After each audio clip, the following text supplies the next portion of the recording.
Bonjour amoureux de la parole, je suis heureuse de vous retrouver pour ce nouvel épisode de notre podcast Il est écrit. Aujourd'hui, nous allons parler du fils prodigue.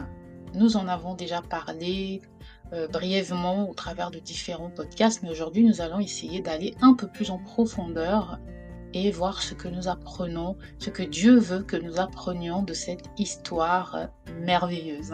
Une grande histoire dans le livre de Luc, chapitre 15, des versets 11 à 32. Si vous ne connaissez pas l'histoire, je vous invite à aller la lire. Pourquoi on nous dit que... déjà, pourquoi le terme prodigue? Qu'est-ce que c'est? Prodigue, c'est un adjectif qui est généralement utilisé pour décrire quelqu'un qui est excessivement dépensier, qui gaspille ses ressources de manière extravagante et irresponsable sans penser au lendemain. Et dans le contexte de l'histoire de la Bible, ce terme est utilisé pour décrire le fils cadet, puisque c'est l'histoire d'un père qui a deux fils. L'un va demander son héritage et aller le gaspiller, et le plus grand va demeurer avec lui. Et donc on appelle ce fils cadet le fils prodigue parce qu'il a gaspillé tout son argent en vivant une vie de débauche. Et au sens plus large, le terme prodigue il peut également être utilisé pour décrire quelque chose de très généreux ou qui est donné sans compter. Voilà. Mais dans la plupart des cas, quand même, le terme garde plutôt une connotation négative liée au gaspillage et à l'excès. Donc voilà. Si ça vous intéresse, en tout cas, restez avec moi. Je suis Luis du blog ilétécrit.com et aujourd'hui, je vous embarque dans une grande virée biblique à la découverte du fils prodigue.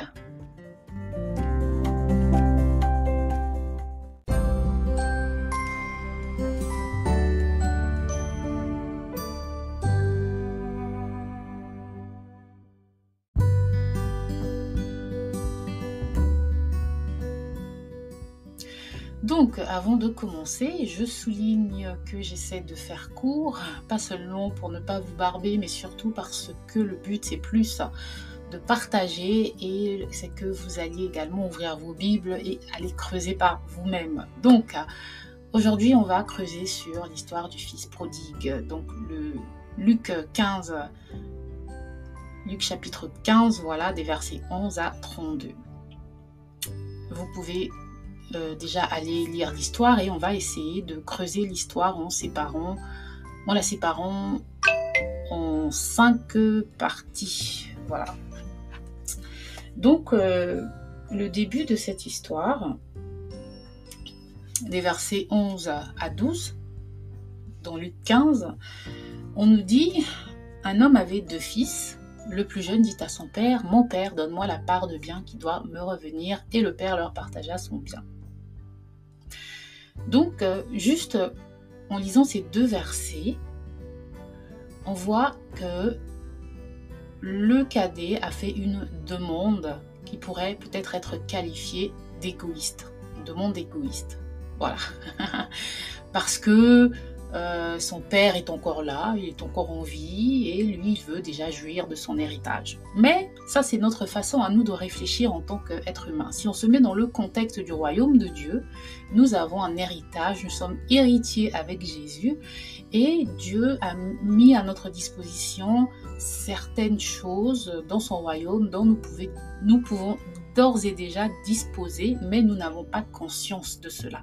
Et ce fils cadet, il a cet avantage, c'est qu'il a conscience de sa position de fils de son père et donc il sait qu'il a un héritage et il se permet de demander cet héritage. Voilà. Et le père va lui accorder, va lui donner son héritage. Et donc ici, on peut voir déjà le père comme étant une figure qui représente Dieu. Et le fils qui pourrait être un chrétien tout simplement, l'un d'entre nous. Donc, ensuite le deuxième thème des versets 13 à 16, on lit « peu de jours après, je vais essayer de résumer pour ne pas être trop longue, hein. Donc peu de jours après, le fils il va partir dans une contrée éloignée où il va gaspiller son argent en vivant dans la débauche. Il va tout dépenser et il va finir par travailler pour des personnes et à garder des pourceaux. Et par là, il va finir par se rendre compte que qu'il vivait dans la misère, qu'il avait merdé entre guillemets, et que il aurait peut-être une meilleure vie en allant vivre avec son père. Donc en fait, des versets 13 à 16, on nous dit en fait les conséquences de sa vie de péché, de son éloignement de Dieu. Et pour nous les chrétiens, ça nous fait remettre en perspective les choses en nous disant que, en effet, lorsqu'on s'éloigne de Dieu, on peut bien sûr vivre des difficultés dans nos vies, on peut vivre des tribulations, des combats, mais avec Dieu, nous avons la promesse de traverser ces combats avec son aide, et donc avec foi et avec confiance en lui, tandis que lorsqu'on est éloigné de lui, on est dans l'incertitude, on est dans la détresse, à l'image du fils prodigue qui vivait une situation assez précaire. Et le troisième point, des versets 17 à 20, on nous souligne un peu ce que la grande décision qu'il va prendre. Donc il va rentrer en lui-même et se rendre compte que je vais aller voir mon père parce que j'ai péché contre le ciel et j'ai péché contre lui. Et pour le coup, il s'est levé, il allait voir son père parce qu'il s'est dit que la vie même des serviteurs de son père était meilleure que la sienne. Donc il s'est levé et il est allé voir son père. Il ne s'est pas dit « Est-ce que mon père va m'accepter? Est-ce que mon père ne va pas me rejeter ?» Non, il est allé. Donc c'est pour vous montrer ici encore une fois qu'il, malgré le fait qu'il ait dilapidé son héritage, il connaissait le cœur de son père. Il n'a pas eu peur de se lever et de se dire que je vais repartir me réconcilier avec mon Père. Donc c'est aussi un message pour nous chrétiens. Nous avons un Dieu qui est bon et donc nous n'avons pas besoin de trembler, d'avoir peur. Nous pouvons encore nous lever lorsque nous nous sommes éloignés de lui et nous dire que nous pouvons aller rechercher son secours et nous réconcilier avec lui.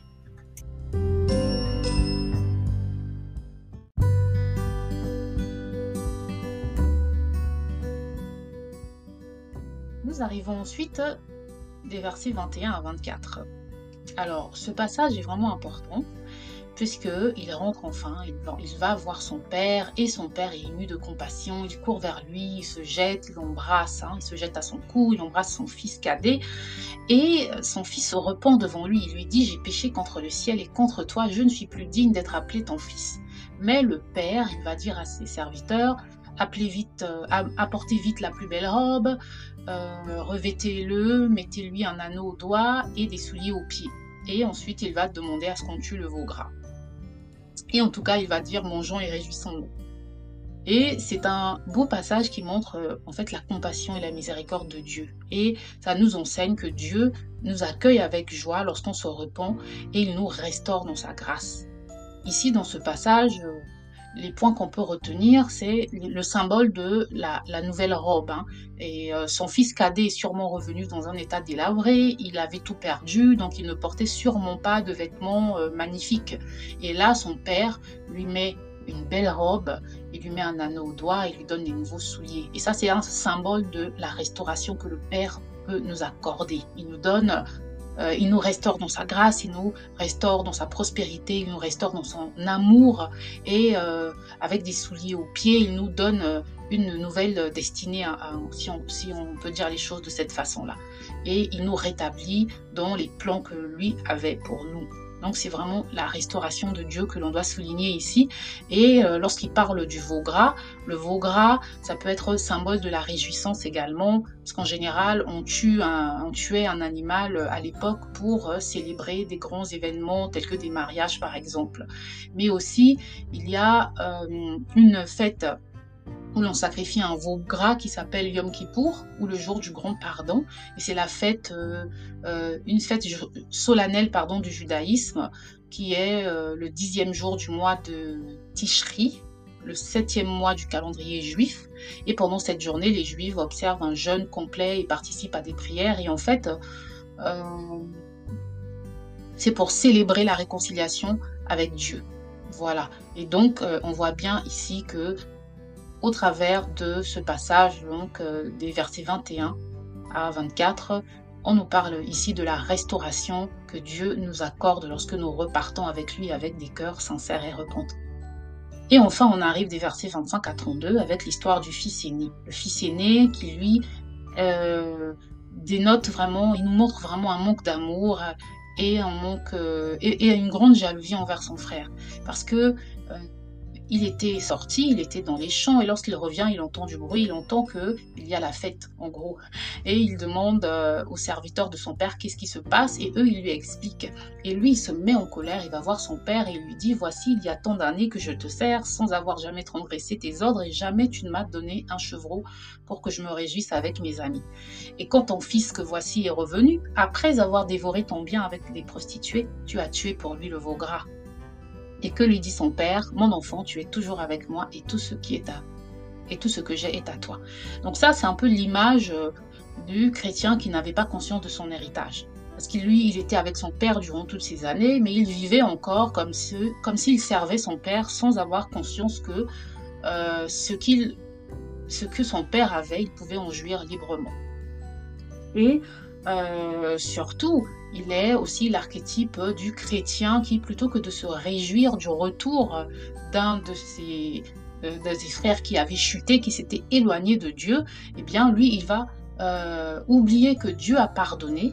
Puisque Dieu a pardonné, qui sommes-nous, hommes, pour rappeler les fautes des autres? Et lui, il va dire à son père, il va rappeler à son père que son frère qui est revenu est allé dévorer son bien avec des prostituées.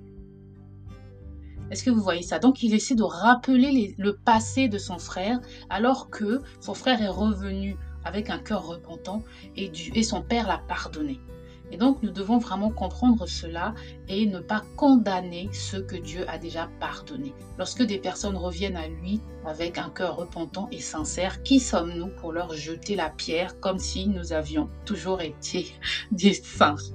Donc, voilà, et donc vraiment ce passage-là, ce dernier passage de l'histoire, ça met en lumière l'attitude du fils aîné qui vraiment, il représente ceux qui sont fidèles à Dieu, mais peuvent devenir jaloux ou indignés devant la réconciliation des pécheurs repentants. Et les chrétiens, nous sommes encouragés à ne pas lui ressembler à ce fils aîné et à partager la joie de Dieu pour le retour de ceux qui se repentent.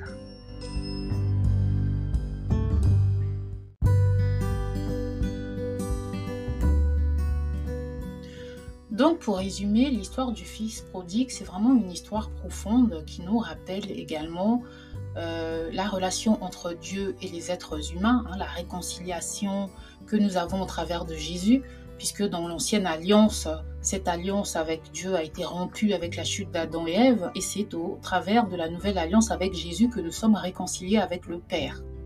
D'accord?